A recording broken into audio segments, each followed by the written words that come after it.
Hello students,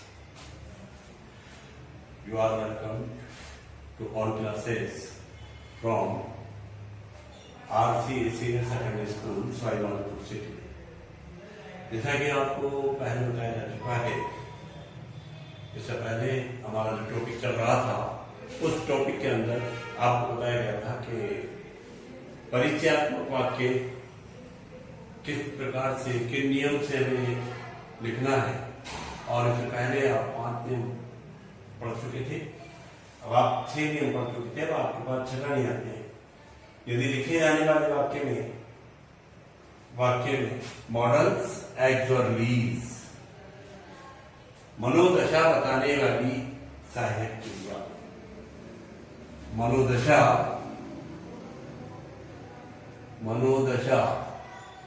बताने वाली HV की ध्वनि है। तो सबसे पहले जब वाक्य बनाएंगे तो सब्जेक्ट लिखेंगे। सब्जेक्ट के बाद जैसे भी आपकी मोनोड से HV की ध्वनि निकल गई, ध्वनि अनुसार हमें मोनोड से HV बनाना है। जैसे राम एक प्रश्न कर सकता है तो राम कैन, और जो हल करना है उसकी फर्स्ट फॉर्म में मेंबर में वो तो सॉल्व क्या हल कर सकता है, ए क्वेश्चन, तो ऑब्जेक्ट रूप में क्वेश्चन।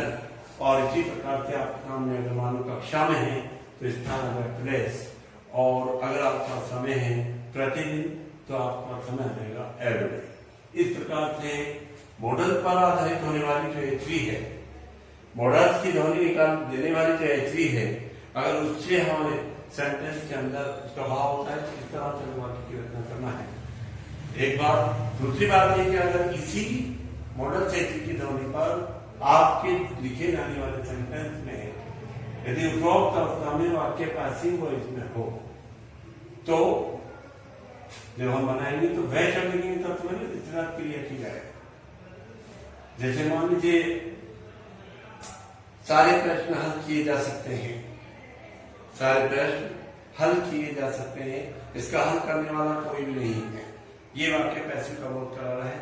जब सेंटेंस के अंदर कर्ता फुल होता है तो वाक्य एक्टिव कंडीशन में हो जाता है, और जब वाक्य में कर्ता लुप्त होता है, उसकी जो वर्ब है वो ऑब्जेक्ट पर डिपेंड करती है, तो वाक्य पैसिव हो जाता है, निष्क्रिय हो जाता है।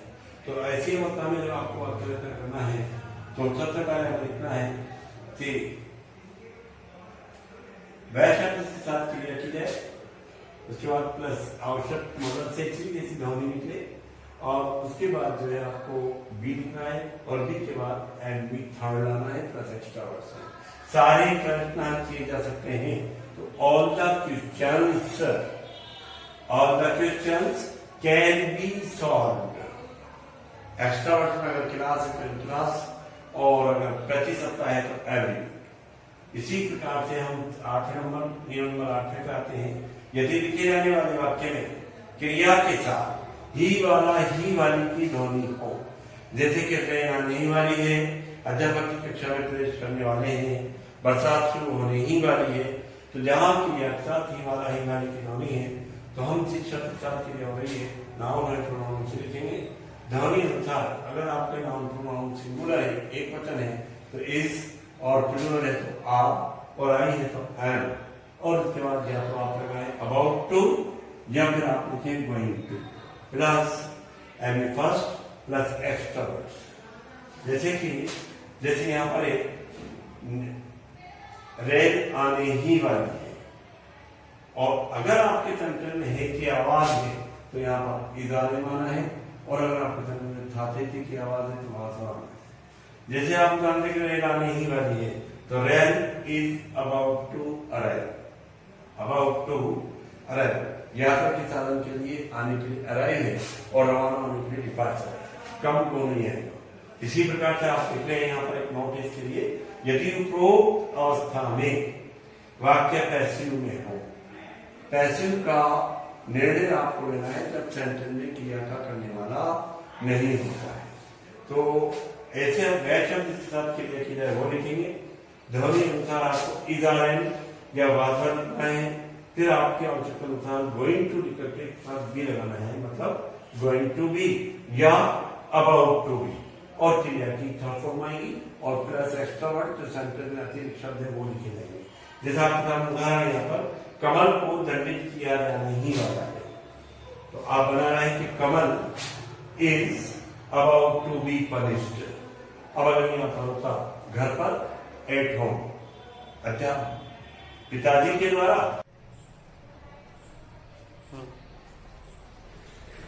अब आप नाइन्थ रूल्स देख रहे हैं, जैसा कि आप देखते हैं कि यदि लिखे जाने वाले वाक्य में क्रिया के साथ लगा लगी की ध्वनि निकले तो सबसे पहले हम उस शब्द को लिखेंगे जो क्रिया के साथ ध्वनि निकल रही है।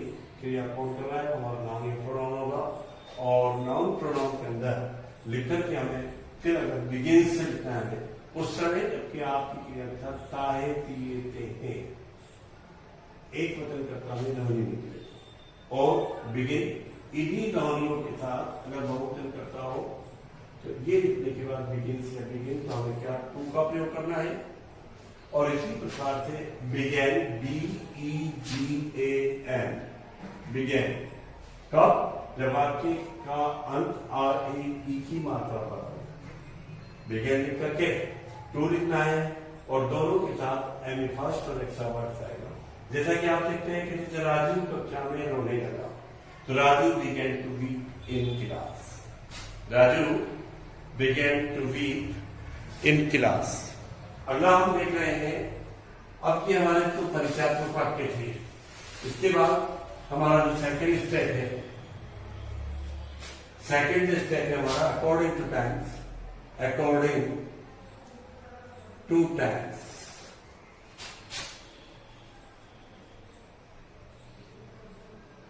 जिस वाक्य में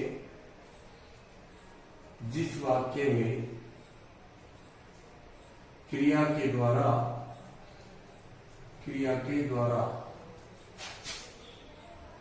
जिस वाक्य में कर्ता के द्वारा क्रिया की जाए उस सेंटेंस को हमें अकॉर्डिंग टू टेंस के हिसाब से करना है। आप देख रहे हैं हिंदी वाक्य यहाँ लिखे, फिर सबसे पहले आपका प्रतिवर्ष विद्यालय में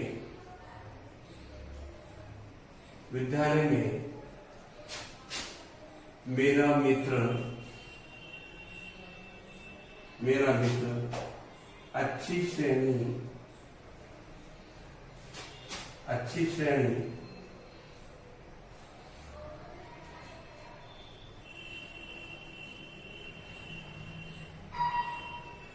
प्राप्त करता है।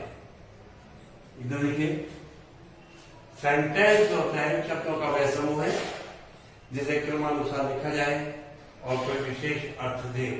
वाक्य कहलाता है, हर शब्द अपना एक रूप रखता है। हम हिंदी सेंटेंस में प्रतिवर्ष, ये सबसे पहले है तो ये समय शब्द है। विद्यालय में ये स्थान शब्द है। मेरा मित्र ये करता है। अच्छी श्रेणी ये कर्म है और प्राप्त करता है ये इसकी मुख्य क्रिया है। ये हम समझ रहे हैं क्योंकि हम शुरू से हिंदी से समझ लेते हैं। हिंदी सेंटेंस को किसी भी क्रम में लिखा हो तो हम समझ जाते हैं कि ये क्या कहना चाह रहा है, इसका भाव क्या है। परंतु अगर अंग्रेजी में इसी वाक्य की रचना करना हो तो अंग्रेजी वाक्य की, ये हिंदी वाक्य की रचना है, लेकिन इंग्लिश मेथड जो है वो अपने अंदर एक विशेष बात रखता है। जब हम इंग्लिश में सेंटेंस उच्चारण करेंगे तो सबसे पहले सब्जेक्ट लाइन, सब्जेक्ट को आप पहचानिए, क्रिया का करने वाला किसके द्वारा क्रिया की जा रही है, वो आपका सेंटेंस है, शब्द जो है वो करता है। और हमारी अंग्रेजी वाक्य की डिमांड है कि हमें कर्ता को सबसे पहले लिखना है। इसके बाद फिर भी आपको समझ नहीं आता है तो वाक्य का जो अंतिम शब्द प्राप्त करता है, इससे तो कौन प्राप्त करता है, तो आपको नाउन या प्रोनाउन जो भी उसका करने वाला है पता लग जाएगा, सही है। इसके बाद अगला जो शब्द लिखना है तो हेल्पिंग वर्ब, सहायक क्रिया लिखनी है हमें, और सहायक क्रिया के बाद सहायक क्रिया के बाद तीसरे नंबर पर लिखनी है मैन वर्ब। मैन वर्ब बोले तो मुख्य क्रिया, और फिर इसके बाद जो है ऑब्जेक्ट। ऑब्जेक्ट का मतलब एक कर्म, और फिर उसके बाद एक प्लेस। प्लेस का मतलब है स्थान, और फिर उसके बाद टाइम। अगर आपके सेंटेंस में वाक्य रचना के लिए तत्व शब्द हैं तो इसका मतलब आपका जो है वाक्य की रचना हमें इस प्रकार करनी है। आप में से बहुत से ऑब्जेक्शन है कि हम समय और स्थान को पहले भी लिखते हैं। मैं भी आपसे कहूंगा समय और स्थान को पहले रख सकते हैं, लेकिन अगर सेंटेंस में वर्ब है तो फिर आप समय स्थान को शुरू में लिख करके फिर आपको अपने पर पूरा कॉन्फिडेंस हो कि समय और स्थान शब्द को लिख करके मुझे फिर कर्ता तलाश करना है, कर्ता के बाद सहायक लिखना है, फिर मुख्य क्रिया लिखना है, फिर कर्म लिखना है। अन्यथा मेरी सलाह है आपसे कि सबसे पहले आप सेंटेंस में सब्जेक्ट लाओ। सब्जेक्ट पकड़ में नहीं आता है तो क्रिया से पूछो। क्रिया हमेशा कोई सा भी सेंटेंस है, मुख्य क्रिया हमेशा कर्ता की द्वारा की जाने वाली शब्द है वो हमेशा अंत में लिखी। तो इससे पूछो कौन सजीव है और नेटिव है तो क्या, या कौन सी। इस तरह से आपको सब्जेक्ट पता लग जाएगा। इसके बाद हमें टेंस के नियमानुसार से हेल्पिंग रखनी है, और फिर उसके बाद हमें मैन रखनी है, फिर उसके बाद हमें ऑब्जेक्ट लिखना है, फिर उसके बाद हमें प्लेस लिखना है, सेंटेंस में शब्द है तो फिर उसके बाद हमें शब्द लिखना है। इस तरह से अब मैं आपको परिचय करा दूं कि सबसे पहले कर्ता, नंबर 1 वाक्य का जो पहला तत्व सब्जेक्ट, जिसे आप अच्छी तरह से जानते हैं कर्ता। अभी बहुत से लड़कों के दिमाग में ये बात है कि कर्ता वाक्य का प्रारंभिक शब्द होता है, तो मिस्टेक है। कर्ता वाक्य में वह शब्द है, वाक्य में वह शब्द है, वह शब्द है जो किसी क्रिया को करे, जो किसी क्रिया को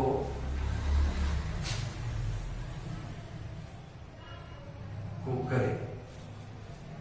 इसके निम्न 2 रूप हैं, ये निम्न प्रकार के हैं, फर्स्ट और सेकंड। फर्स्ट है आपका सिंगुलर, और सेकंड है आपका प्लूरल, PLURL। सिंगुलर बोले तो एक वचन। कौन से शब्द हैं आपके एक वचन में? एक वचन में कौन से शब्द हैं? ही, शी,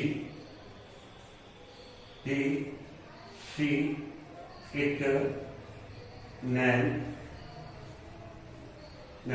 ही बोले तो वह या उसने, शी बोले तो वह या उसने, इट बोले तो यह है। किसको संबोधित करता है? निर्जीव वस्तु,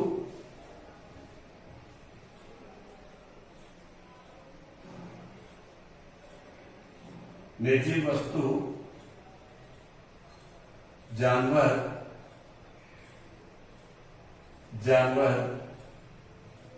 शिशु और स्थान।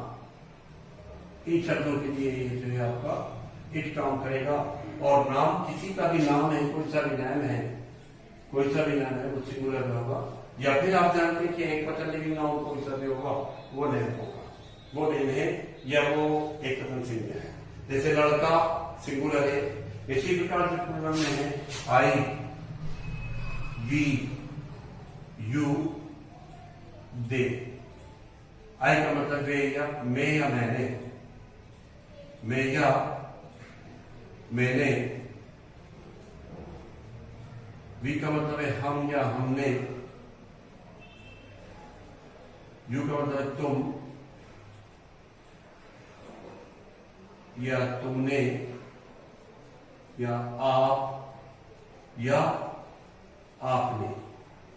दे का मतलब है वे या उन्होंने, वे या उन्होंने। और बहुवचन बहुवचन संज्ञा, बहुवचन संज्ञा ये आप कर रहे हैं। जैसे ध्यान रखा था सिंगुलर एक वचन संज्ञा और ये बहुवचन संज्ञा इधर, ये आपके कर्ता के प्रकार है। इसके बाद दूसरा शब्द आता है आपका सेंटेंस के अंदर। दूसरा जो शब्द है वो है आपका हेल्पिंग वर्ब। हेल्पिंग वर्ब खूब अच्छी तरह जानते हैं, सहायक क्रिया, सहायक क्रिया। टीचर बोले हेल्पिंग वर्ब तो आप हाथ ऊपर करके कहते हैं सहायक क्रिया। टीचर बोले सहायक क्रिया तो आप कहते हैं क्या हेल्पिंग वर्ब।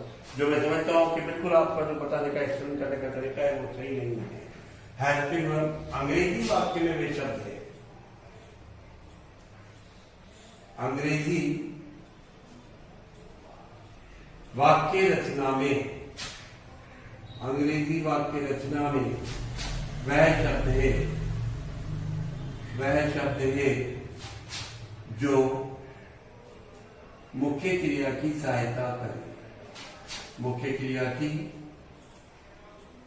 सहायता करे।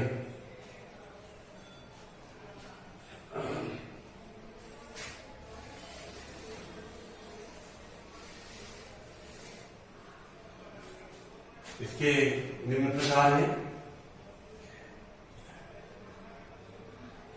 इसके निम्न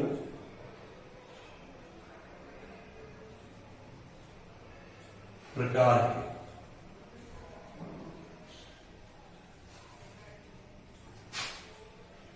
एक्सर्विस, AUXILIARISE,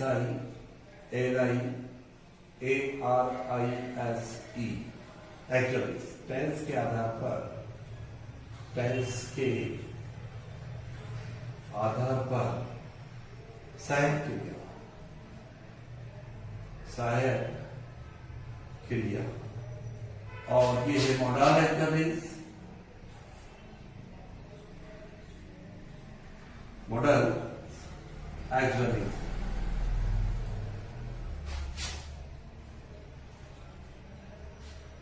कर्ता की इच्छा के आधार पर, कर्ता की मनोदशा के आधार पर सहायक क्रिया। जहां जैसी नॉन मिलेगी वैसे ही सहायक क्रिया उपयोग करेंगे। कविता इस समय सो रही है तो कविता इज से लिखेंगे, कविता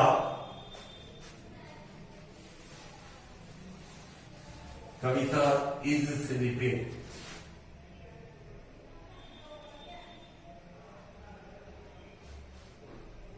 जैसे कविता इज स्लीपिंग,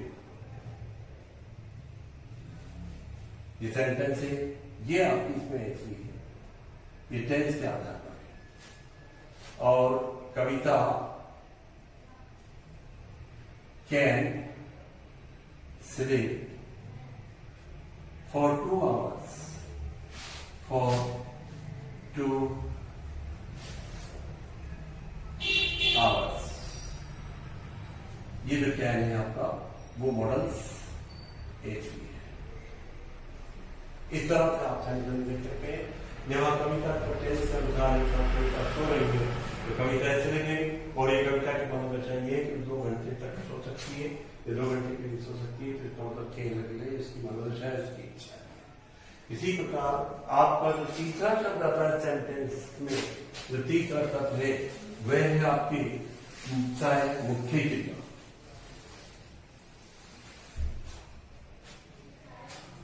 मैन वर्ब,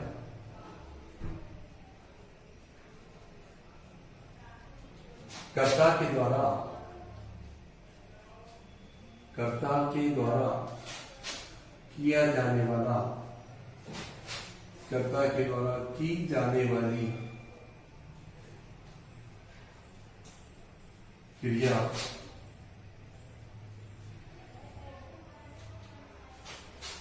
जो कि हमेशा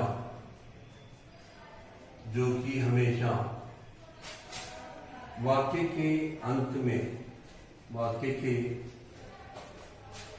अंत में लिखी होगी, लिखी होगी। इसके निम्न प्रकार हैं, इसके निम्न प्रकार हैं। नंबर 1,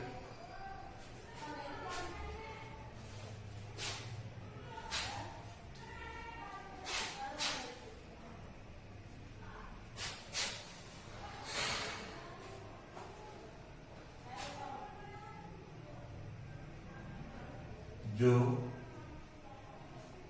क्रिया के अंत में निम्न ध्वनि, निम्न ध्वनियों पर लिखी जाएंगी, लिखी जाएंगी।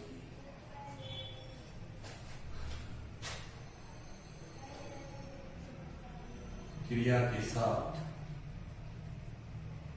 ताहे, तीहे, तेहे, ताहू, या क्रिया के साथ गा, गे, गी। तो यहां पर आपको एमी फर्स्ट लिखना है।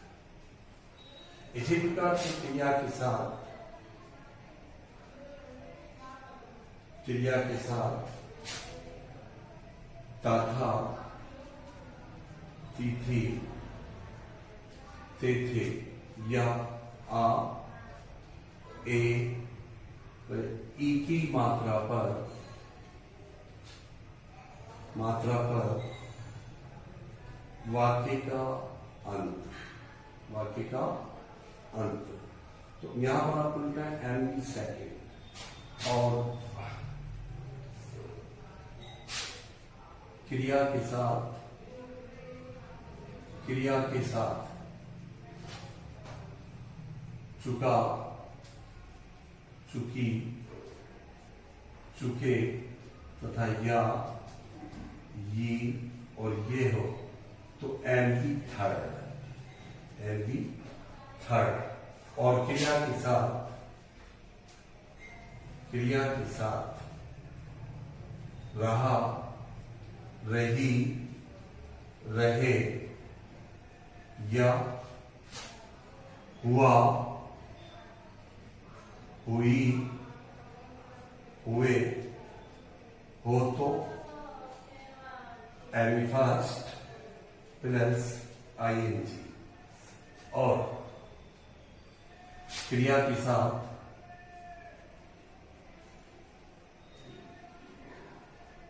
ना, ने, नी की ध्वनि हो, ना ने नी की ध्वनि हो तो टू प्लस एमी फर्स्ट। इस तरह से आपको बजाय टेंस की साइकिल, टेंस के नाम के अनुसार साइकिल याद रखने के बजाय इन हिंदी पहचानों की ध्वनि को ध्यान दें। जिस वाक्य के अंत में ता है कि ये ताहू या गा भी आ रहा है तो वहां पर हमेशा एमी फर्स्ट। वो एक अलग बात है कि हम नेगेटिव में क्या करेंगे, इंट्रोगेटिव में क्या करेंगे, जब हम नियम पढ़ेंगे तो उसमें पता चलता है। लेकिन फर्स्ट वेराइटी में आप दो टेंस, प्रेजेंट इंडेफिनिट और फ्यूचर इंडेफिनिट में क्रिया की फर्स्ट फॉर्म सिंपल वाक्य। इसी प्रकार से एक टेंस ऐसा है जिसकी क्रिया के साथ या तो ताथा, तिथि, तेते की आवाज निकलेगी या आ, ए और ई की मात्रा पर वाक्य का अंत होगा तो हमने वो फर्स्ट वेराइटी में एंड सेकंड लिखना है जो पास्ट इंडेफिनिट का बोध कराती है। इसी प्रकार से आपके तीन टेंस जो आपके परफेक्ट हैं, जो तीन टेंस आपके परफेक्ट में है, उस परफेक्ट टेंस में चुका, चुकी, चुके की आवाज आएगी या ये की आवाज आए तो उसमें हमेशा एमी थर्ड का प्रयोग होगा। और क्रिया के साथ रहा, रही, रहे या हुआ, हुए हो तो फिर आपको एमी फर्स्ट प्लस आईएनजी का प्रयोग होगा। पिताजी विद्यालय जा रहे हैं, father is going to school, या मैं इस समय पढ़ा रहा हूं तो I am teaching at this time. इसी प्रकार से आप देख रहे हैं क्रिया के साथ अगर नानी की ध्वनि हो तो आपको लिखना है 2 + एन फर्स्ट। एक ही कर्ता पर जब दो वर्ब निर्भर होती है तो पहली वर्ब तो ध्वनि अनुसार लिख जाएगी और उसके साथ दूसरी वर्ब 2 + फर्स्ट अनुसार लिखी जाएगी। आपको रविवार को विद्यालय आना है या आपको रविवार के दिन गृह कार्य लिखना है। इसमें तो डायरेक्ट लिखना ना कि पूरा ही जाएगा, परंतु मैंने आपसे गृह कार्य लिखने को कहा, तो कहा तो मतलब second for I asked you to write your homework. तो आस्क कहा अंतिम वर्ग है, तो पहले ही जब हम सेंटेंस सेटल करेंगे तो पहले ध्वनि का अनुसार करेंगे और दूसरी क्रिया का बनाने की ध्वनि तो 2 + फर्स्ट फॉर्म। इस प्रकार जो वाक्य का चौथा तत्व है जिसको ऑब्जेक्ट रूप में जाना जाता है, अगर आपके सेंटेंस में लिखने में होता है तो आप उसमें उसको जाने ऑब्जेक्ट के नाम से। ऑब्जेक्ट कर्म क्रिया के द्वारा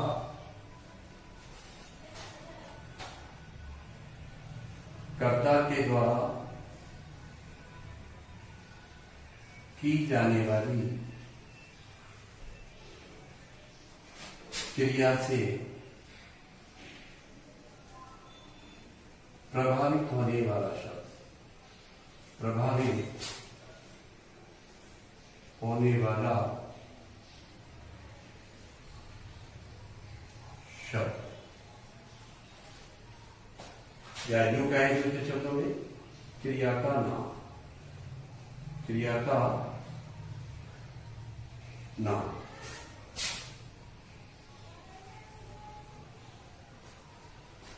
इसके निम्न प्रकार है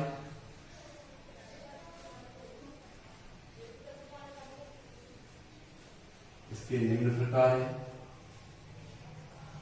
डायरेक्ट ऑब्जेक्ट, डायरेक्ट ऑब्जेक्ट और इनडायरेक्ट ऑब्जेक्ट।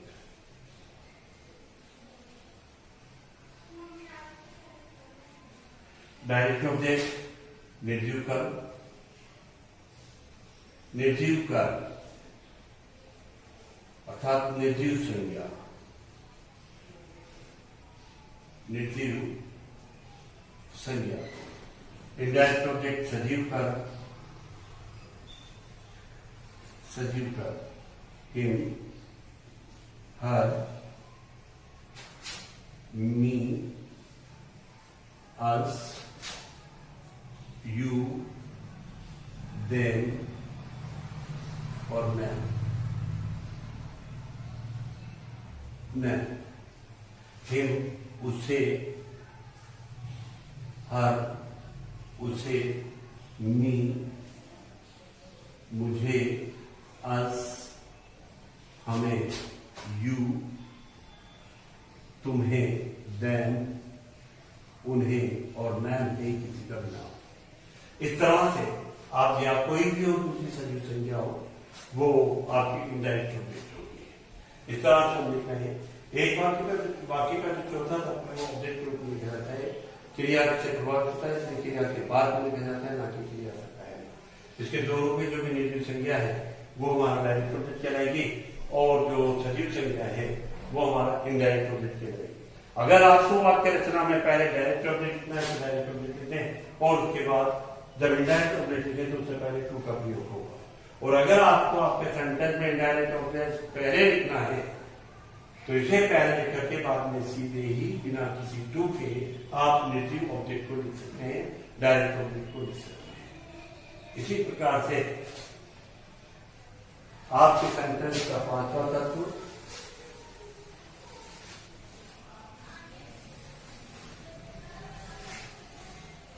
आपके सेंटेंस का पांचवा तत्व है प्लेस, स्थान। सब जानते हैं स्थान सूचक शब्द, स्थान सूचक शब्द। और जो पांचवे के बाद आपके सेंटेंस छठा तत्व है वो है टाइम,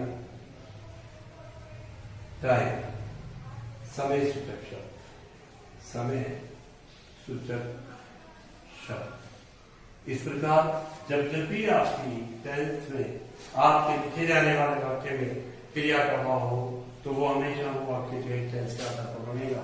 और उसकी रचना हमें इस तरह करनी है, सबसे पहले सब्जेक्ट लिखना है, उसके बाद हमें एक भी लिखना है, एच के बाद एम भी लिखना है, एम के बाद ऑब्जेक्ट लिखना है और ऑब्जेक्ट के बाद प्लेस है, प्लेस और प्लेस के बाद फिर आपको क्या है टाइप। इस तरह से आपकी वाक्य रचना का अंत होगा। ये थे आपके वाक्य रचना के नियम।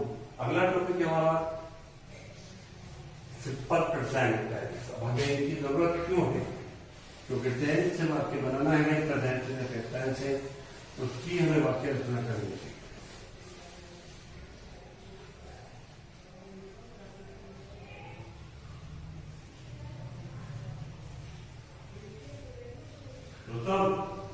आओ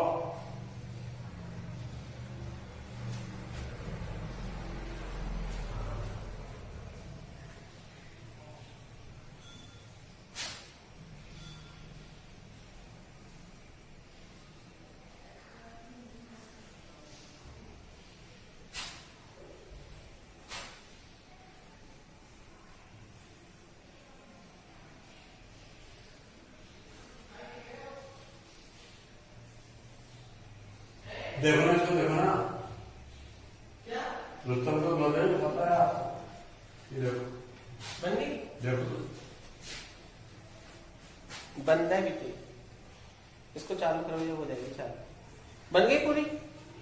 हो बोल दी मैंने, बन रही। खत्म, बंद कर दो। हाँ बंद करो। बंद कर दो ना। कितने टाइम की हो गई? टाइम का मेरे को पता नहीं।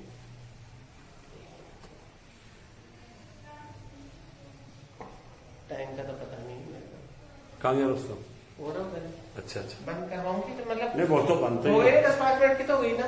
5 मिनट की तो बंद कर दो अभी पूरी।